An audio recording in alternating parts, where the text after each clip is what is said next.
السلام علیکم ناظرین، امید کرتا ہوں آپ تمام لوگ خیر و عافیت سے ہوں گے۔ حضرت آدم علیہ السلام جن کی ہم اولاد ہیں، اللہ نے ان کو جنت میں پیدا کیا۔ اللہ پاک نے آپ کو قداور پیدا کیا، سر پر بال بھی بہت لمبے تھے، ایسے لگتا تھا جیسے کھجور کا درخت۔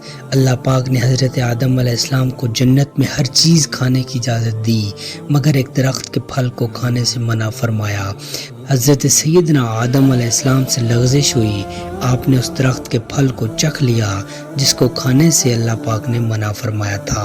اپنی لغزش کی وجہ سے حضرت آدم علیہ السلام کو شرمندگی ہوئی اور شرمندگی کی وجہ سے آپ جنت میں ادھر ادھر بھاگنے لگے۔ بھاگنے کے دوران بدن سے کپڑا گر گیا، سطر نظر آنے لگا، پھر ایک درخت میں بال الجھ گئے، آپ اس سے چھڑانے لگے۔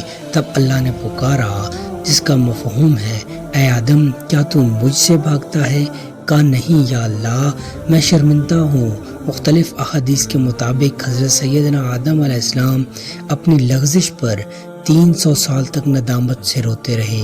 ندامت کے باعث آسمان کی طرف نگاہ بھی نہیں اٹھائی۔